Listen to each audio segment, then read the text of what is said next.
ministry and what we do. So let's go. Woo! Praise God. Let's go. So Genesis 2, verse 7. Genesis 2, verse 7. I'm going to start with the scripture. And here's what it says. And the Lord God formed man of the dust of the ground and breathed into his nostrils the breath of life, and man became a living soul. One more time. And the Lord God formed man of the dust of the ground and breathed into his nostrils the breath of life, and man became a living soul. So what you're looking at now is the tripart, the threefold nature of a human being. So a human being is a tripart being. He is composed of spirit, soul, and body. Spirit, soul, and body. And what we see here in Genesis 2, verse 7, is that man is dust, okay, which is a reference to flesh, with a soul, which is suke, mind, dust or flesh with a mind, which is made alive by the breath or spirit of God. So we have flesh with a mind that is made alive by the spirit or the breath of God. The word breath in the Hebrew is ruach, and it means, and it's the same word translated spirit.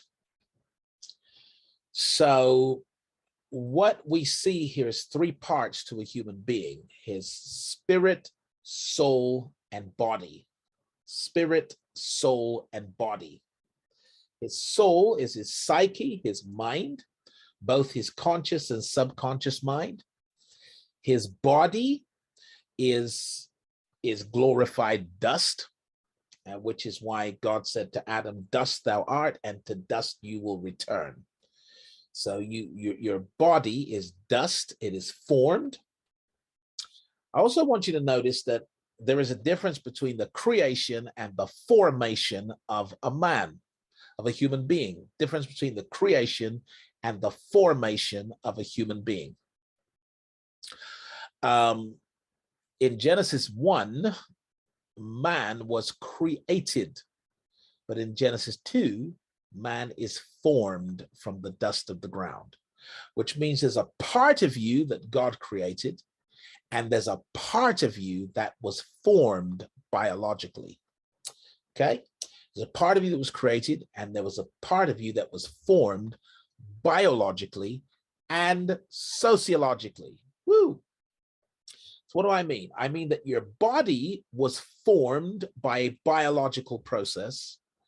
Your suke, your mind, your psyche was also formed by a sociological process, meaning that you were exposed to some education, you were exposed to some experiences, and you were exposed to an environment. And all of those things formed the soulish part of you, the part of you that thinks conscious thoughts and that stores subconscious thoughts. So when it comes to the soul, there is a conscious mind and a subconscious mind. And these parts of you are formed by your education, your experiences, and your environment.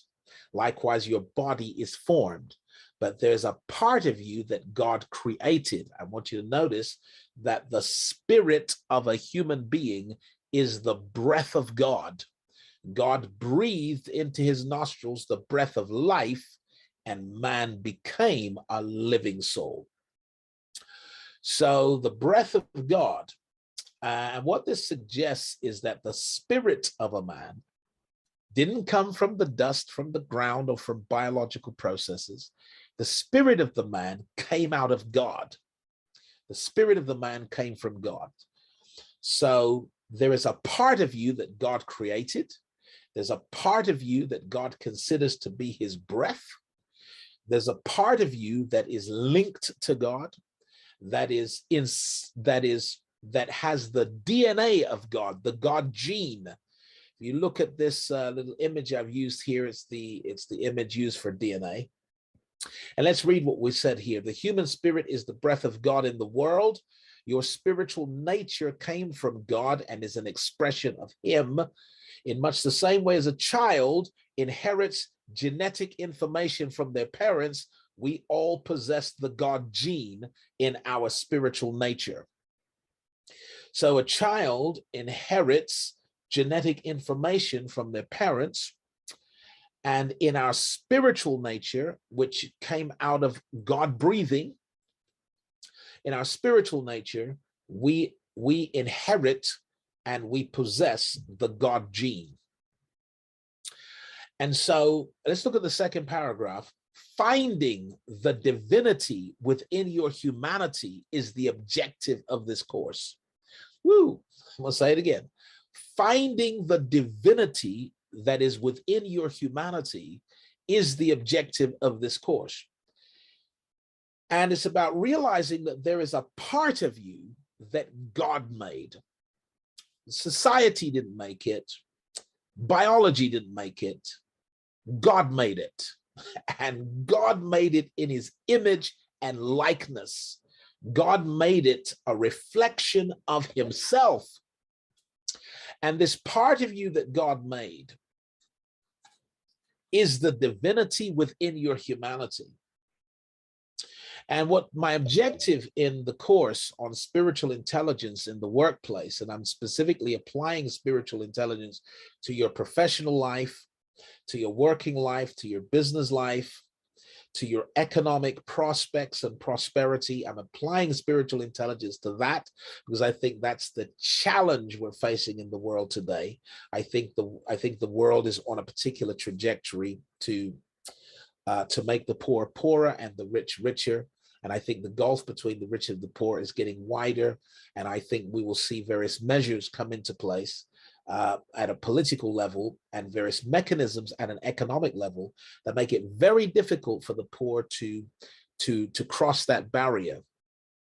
And so I am applying spiritual intelligence to the workplace in the course, but it's equally applicable to any area of your life, your personal life, your professional life. What you want to do is find the divinity within your humanity, the part of you that God made, the part of you that God created, which is your spiritual essence, the part of you that came out of God, which is your core, which is who you really are. Because you are a spirit, you have a soul, you live in a body. One more time, you are a spirit, you have a soul, you live in a body. And once you're able to find the divinity within your humanity, you're going to realize that there's a part of you that is brilliant and boundless, that is a creative genius. There, realizing that there is a brilliant and boundless creative genius within you, that you already possess everything you will ever need in order to manifest anything you have ever dreamed. I love that statement. You already possess everything you will ever need in order to manifest anything you have ever dreamed. You already know what to do, and you already know how to do it, how to get it done. Why am I saying this with such conviction and passion? I'm saying it because the Lord God formed man of the dust of the ground and breathed into his nostrils the breath of life, and man became a living soul. There's a part of you that was formed, and there's a part of you that came out of God. And that part of you that came out of God reflects God. It is spiritually intelligent. It is brilliant. It is boundless. It is competent. It is capable. And, every now and again, we actually tap into that side of ourselves. We even shock ourselves. You give a speech and like, wow, that was actually good. You answer a question and like, wow, that was profound. You make a decision and like, that was a really good decision. Or you start to feel confident and courageous and energetic and strong. And it might not last a long time, but you've at least tapped into that side of yourself that God made. And I begin to think, well, what if I could locate that place and actually live in that place and actually walk in that place and actually enjoy and actually, operate in that place out of that spiritual intelligence? What if my spirit man, my inner man, were in charge? And I guess that's really what this course is about. So I want to talk about spiritual language now, spiritual language.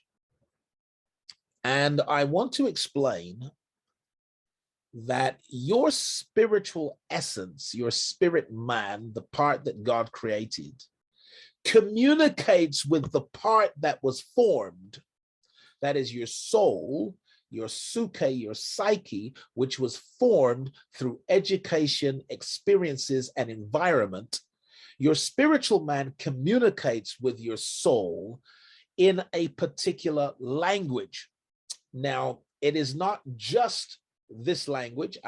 This is the part we're dealing with tonight. There are other ways, and in the manual, I explain exactly how your spirit sends messages and signals to your conscious mind. But there's a language, there's a spiritual language. And any student of the Bible is going to begin to see he's right. This is the language of this is the language of the spiritual world. And the language I've put here is parable, symbol, and metaphor. Parable, symbol, and metaphor. Parable, symbol, and metaphor. Now, someone said, oh my gosh, is that really the language? That's the language. And, you'll find in Joel's prophecy, he says the Spirit will be poured out on all flesh. Then he talks about dreams and visions. You actually begin to study the Bible, you're going to see how much dreams and visions were part of the understanding, the theology, and even the hermeneutic. And when I say hermeneutic, the word hermeneutic means the rules for interpreting text. So when things were said to people, they had rules by which they interpreted them. When people saw things, they had rules by which they interpreted them. What you're going to begin to notice is that there is a language running from Genesis right through Revelation. You're going to find that dreams and visions come up in the patriarchal period. They come up in the Levitical period. They come up in the they come up in the prophetic period very strongly, because most of the prophets were their actual name, they were seers. The word prophet actually meant a seer, someone who saw visions and then spoke the word of the Lord from their vision. You'll remember Habakkuk was told, write the vision and make it plain, because he was seeing things, and what they were writing is things they were seeing. Even Genesis 1 to 12, let me shock somebody right now. Genesis 1 to 11. Okay. Most scholars accept that Moses is the author of the Genesis. Moses is the author of the Genesis, but Moses was not present in the Genesis. And most scholars believe that Moses is documenting a vision. A vision. In the beginning, God created heaven and the earth was without form and void, and darkness was upon the face of the deep, and the Spirit of God moved on the face of the waters, and God said. Moses was not there, so he saw it in a vision. And we know that when Moses was hidden in the cleft of the rock, he had said to God, I want to see your glory. And God effectively said, well, that's going to be a bit too much for you, my son. He said, well, he said, I'm going to show you my hind parts, my back parts. What does God mean by his back parts? He means, I will show you my history. I will show you my history. I will show you history from my perspective. And so what Moses saw in the cleft of the rock was history from God's perspective. And he was writing vision, which is why when people try to interpret Genesis 1 to 11 literally, they actually miss profound allegory, metaphors, parallels, parables. Now, I'm not here saying it's not to be literally understood. I am saying that because it is vision, it is picture language, that we can explore it, we can extract from it, because no doubt thousands of years of human years are being jumped over, and there is a summary of how the world came into being, how the universe came into being, how nations came into being, how ethnic groups came into being, and the origin of the people of faith and the promise of redemption. All of these things are being summarized in 11 chapters. How do you do that? Because a picture paints 1,000 words. A picture paints 1,000 words. So there's spiritual language. It's in the origins, it's in the patriarchal period, it's in the Levitical period, it's among the prophets, and it's definitely all over the New Testament. All over the New Testament. So, for example, we know that the birth of Jesus Christ involved various dreams and visions to give instruction and to give warnings and to alert and to give direction. We also know that Paul, who really Paul, I mean, if we had time to talk about Paul was not like the apostles. You know, Paul became an apostle through dramatic conversion, but he also spent 3 years in Arabia, and he spent time alone with God, and he was visited with visions. And he talks about being caught up to the third heaven and seeing things that were illegal for him to utter. And so Paul got his gospel by revelation. He said, I wasn't taught it. I got it by revelation. Get to the last book of the Bible, the whole thing is written in picture language. Revelation, the book of Revelation, the whole thing is prophetic picture language. You got the beast coming out of the sea, the beast coming out of the earth. You got a dragon in the sky. You've got a woman in the sky. You've got all of this picture language. So it's not hard for a Bible scholar to understand that spiritual language involves parable, symbol, and metaphor. A parable is a parallel. A parable is a parallel, a natural story with spiritual parallels. So you tell a story, and it is a parallel to a spiritual truth. Symbols, a physical representation of a spiritual truth. So something may have symbolic meaning. It means that, you know, it is a physical thing, a practice, a person, a place. It's physical, but it has symbolic meaning in that it represents a spiritual truth. And then there's metaphor. Metaphor is very powerful. Metaphor compares two things by talking about one thing and saying it is like another. Okay, I guess this is the like as principle, and again, if we had time, we'd go into that. The good news is that my manual actually documents all of this and explains it all, so that you not only understand it, but you can explain it to someone else. So spiritual language.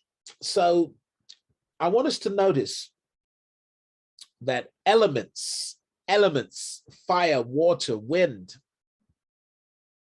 earth, wind, fire, elements, minerals, gold, silver, jewels, colors, numbers, places, vegetation, marine life, the sea, the land, the sky, furniture, utensils, animals, and more.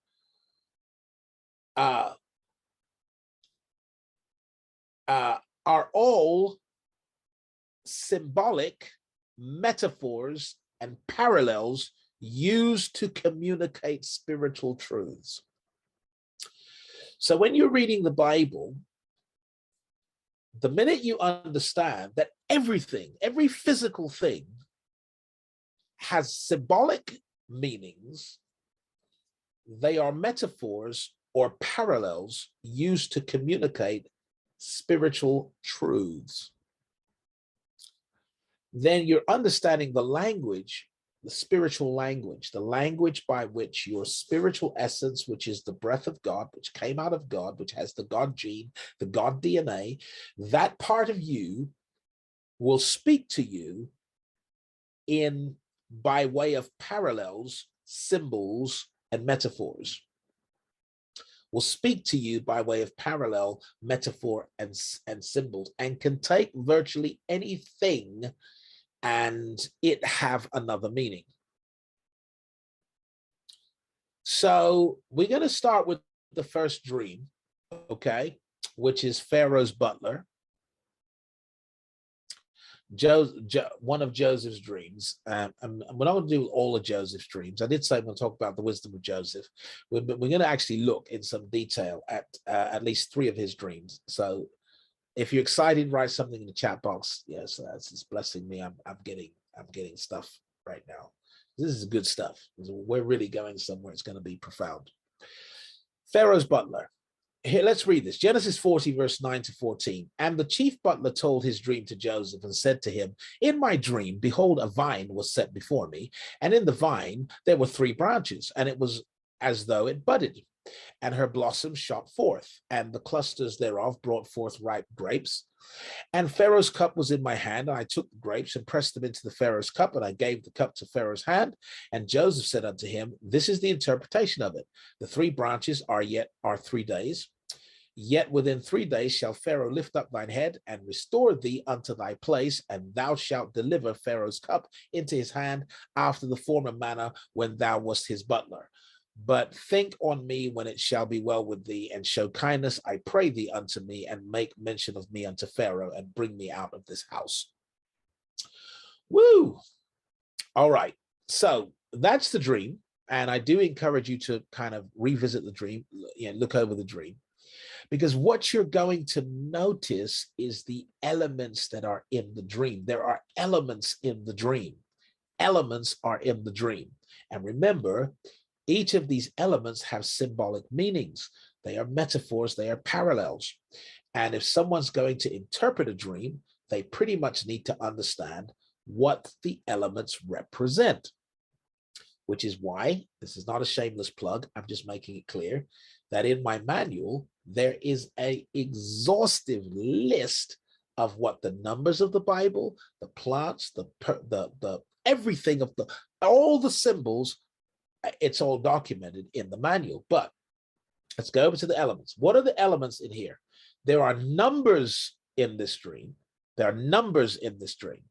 Notice, and in the vine were 3 branches, 3 branches. Now, a spiritually intelligent person hears a number and knows that numbers have meanings. Numbers are symbolic. Numbers are parallels. And there's an entire field of study called biblical numerology, in which the numbers of the Bible are explained and their meanings are explained. But there's numbers in this dream. There are plants or vegetation in this dream. There is the vine with its 3 branches, and it's blossoming and shooting forth. There are persons in the dream. Pharaoh is in the dream, and the butler is in the dream. There are utensils in the dream. The Pharaoh's cup was in my hand. Cups have meanings. Oh, help me now. Cups have meanings. Plates have meanings. And there is wine, and wine has meaning. And if you look at the overall dream, what you are seeing is a very positive outcome. Why? Because there are phrases that speak of the positive: budded, blossomed, ripe. Look at these phrases. And in the vine were 3 branches, and it was as though it budded, and her blossoms shot forth, and the clusters brought forth ripe grapes, and the cup was in my hand. And this language of budding and blossoming and shooting forth basically told Joseph, there will be a positive outcome for you. And that positive outcome has to do with what you've always done, which is being the butler to the Pharaoh. And it is going to happen in 3 days, which is why you saw the 3 branches. That was his interpretation. Because Joseph, when he heard the dream, he wasn't just hearing a story, he was interpreting symbols. He was interpreting symbols. Now, let's look at Pharaoh's baker. Pharaoh's baker. When the chief baker saw that the interpretation was good, he said unto Joseph, I also was in my dream, and behold, I had 3 white baskets on my head, and in the uppermost basket there was of all manner of baked meats for Pharaoh. And the birds did eat them out of the basket upon my head. And Joseph answered and said, this is the interpretation thereof. The 3 baskets are 3 days, yet within 3 days shall Pharaoh lift up thy head from off thee, and shall hang thee on a tree, and the birds shall eat thy flesh from off thee. Woo! Not quite the interpretation the baker was looking for. But what was Joseph hearing? Joseph was interpreting symbols. There were numbers. There was a color, 3 white baskets. There were persons involved, himself and Pharaoh. I was in the dream and Pharaoh was in the dream. There was food in the dream. Food has meanings. There were birds in the dream and birds have meanings. There were baskets and the birds were eating. Now notice Pharaoh. Now I want you to notice that in the butler's dream, Pharaoh drank. In the baker's dream, Pharaoh did not drink. In the baker's dream, Pharaoh did not eat. The birds ate what was on his head. And so Joseph was able to see that this was a bad dream. This was not a good there's no good outcome here. Pharaoh doesn't eat your meat, your baked meat anymore. Pharaoh's not eating your stuff anymore. The birds are eating your stuff on your head. And, you know, he was able to interpret the dream based on the meaning of the symbols. Now, in both cases, Joseph was accurate. 3 days later, the butler was restored to his place. 3 days later, the baker was executed by hanging, and the birds ate his flesh, just as Joseph had said. Now, this directly led to giving Joseph an audience with the Pharaoh. So the butler has obviously said to the Pharaoh, who is having troubling dreams, I know a man. He interpreted my dream. It was accurate. He interpreted your baker's dream accurately. He's not a yes man. He's not trying to tell you what you want to hear. He has integrity. He's falsely accused and wrongly incarcerated. He's a good man. And Pharaoh's butler has told Pharaoh about the man, and Pharaoh has demanded an audience with Joseph. Now, let's look at this. I'm just going to read this, and then we'll move into some deeper stuff. Check the time. We're not doing too bad. So here goes. And it came to pass at the end of 2 full years that Pharaoh dreamed, and behold, he stood by the river. And behold, there came up out of the river 7 well-favored kine, and fat-fleshed, and they fed in a meadow.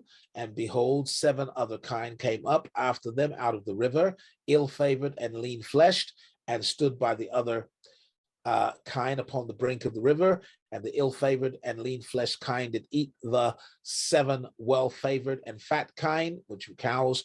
So Pharaoh awoke, and he slept and dreamt the second time, and behold, 7 ears of corn came up upon one stalk, and rank and good. And behold, 7 thin ears and blasted with the east wind sprung up after them, and the 7 thin ears devoured the 7 rank and full ears. And Pharaoh awoke, and behold, it was a dream. So the thing to notice here are the elements in the dream, the elements in the dream. Because when Joseph is listening to a dream, he is understanding that each element in the dream has symbolic meaning. So in the dream, there are numbers, particularly number 7. There are plants or vegetation, particularly the ears of corn. There is a river. There are animals. There is wind. All of these things have symbolic meanings, and when you put them together, Joseph is able to say, by the wisdom of God, by his spiritual intelligence, that you're going to have 7 good years consumed by 7 bad years. Now, let's notice this. We live in a parallel universe in which all truth is parallel. We live in a parallel universe in which all truth is parallel. One more time. We live in a parallel universe in which all truth is parallel. What does that mean? It means that if something is true in the natural, it has its correlating truth in the spiritual. It is paralleling something that is spiritually true. This is why Jesus taught in parables. He could give this natural story about a natural situation, but it was a parallel truth, because we live, the universe has a dual nature. It is both spiritual and physical, and the physical world is reflecting the spiritual world, as the spiritual world is reflecting the physical world. They look like each other, and therefore it's a parallel universe in which all truth is parallel. So once something becomes true in the natural, it is true in the spiritual. And that's why you can tell a parable, you can tell a story. And effectively, Pharaoh's dream was a parable. It was effectively a parable. It was a parallel. It was a story in terms of the fat cows eating the thin cows eating the fat cows, the thin ears of corn eating the full ears of corn. That's a story, but the story has symbolic, metaphoric, allegoric, and prophetic meaning. So let's go to dreams. Let's go to dreams. Give me a few more minutes. There are natural dreams and there are spiritual dreams. There are natural dreams and there are spiritual dreams. So natural dreams. Most dreams come from the subconscious mind, right? So in the soulish part of you, you have a conscious mind with which you think conscious thoughts, and then you have a subconscious mind with which you store all of your experiences, in which you store all of your experiences. Most natural dreams come from the subconscious mind, which is searching for links and connections and relationships between your past, present, and your anticipated future. So what your brain is doing at night is looking for links between what's happened today, what happened yesterday, and what you think might happen tomorrow, what you're anticipating for tomorrow. These dreams are coming out of your subconscious mind, which is searching for links, connections, and relationships. And I want to say something about your anticipated future. So if you anticipate bad in your future, you'll start having bad dreams. If you anticipate good in your future, you'll start having good dreams. Now, don't be like, oh, the good dreams are from God, the bad dreams are from the devil. No, both of them are from your subconscious mind. Because all your subconscious mind is doing is looking for links, relationships, and associations between your present, your past, and your anticipated future.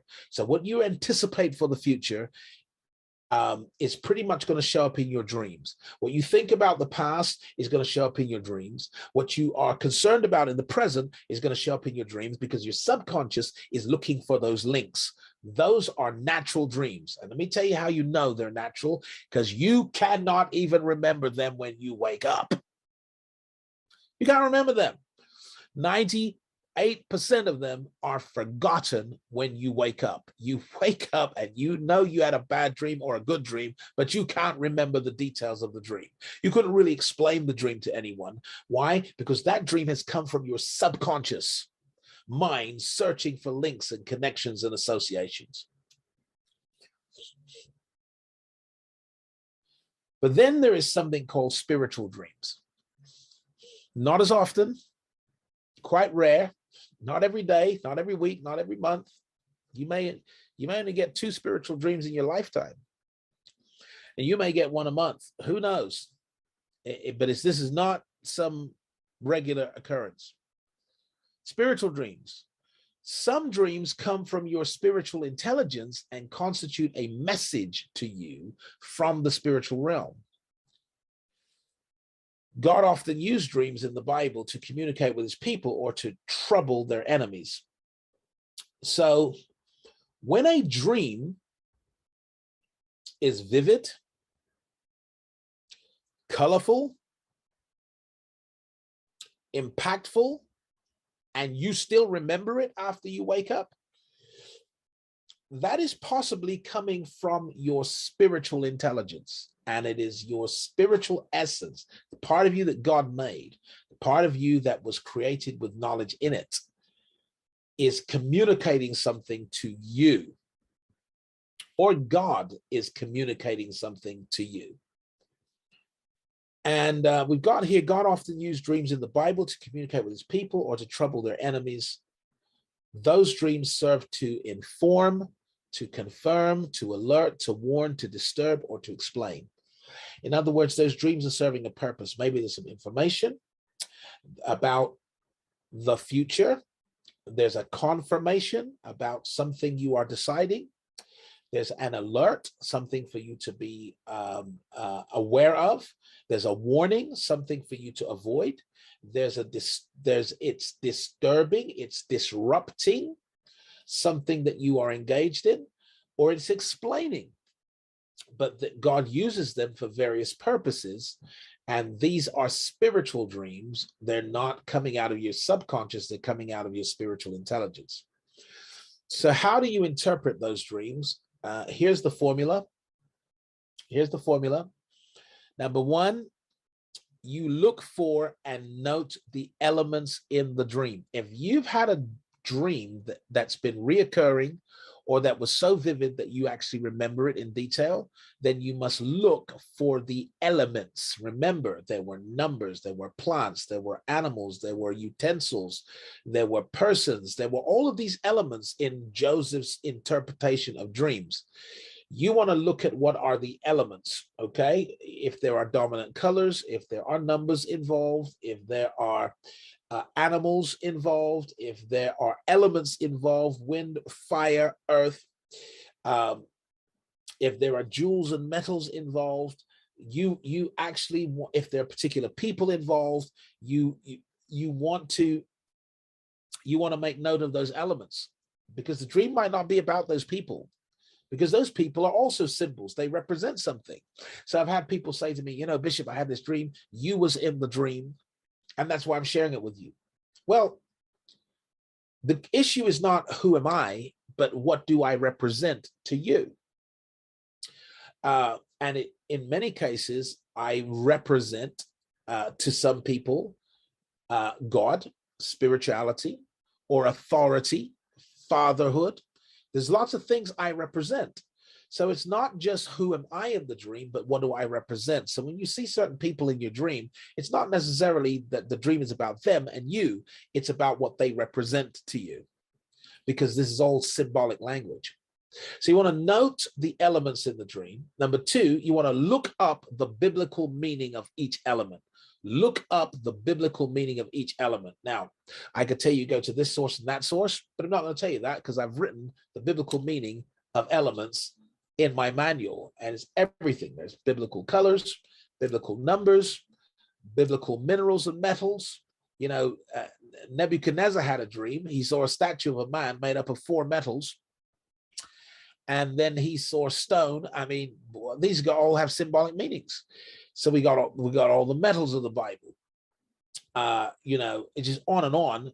we put it together in the manuals. But if you don't get them, if you don't join my course and get the manual, then you can start Googling these things, but you need to look up the biblical meaning of each element in your dream. Number three, you need to pull the pieces together into one story. In other words, once you actually realize what each element represents, you're going to begin to have the pieces of your puzzle that you can put together, and you'll begin to see a story. And you're going to begin to notice that actually God is informing me, confirming to me, alerting me, warning me, disturbing a plan, or explaining something to me through this dream. And you'll be able to do that for others, you know, who tell you, you know, I've been having this reoccurring dream. I don't know what it means. And for some people, their reoccurring dream seems bad, right? In some cases, the reoccurring dream is coming out of their subconscious mind because they anticipate bad in the future. And therefore, the subconscious is looking for confirmation, linking everything to create those confirmations. But in some cases, there is an alert or a warning. So you want to begin to look into those things, and you want to be able to understand them. And what I do when someone tells me that I've had this dream, it's a reoccurring dream, or it's a dream I can't forget, is I tell them, is I listen to the dream and I look for elements. And as I begin to see the elements, because I have a kind of understanding of what various things mean, I can now say, I see the story. The pieces are fitting together, and I can see what this dream is saying to you. So as you begin to live the spiritual life, you will notice things that others take for granted.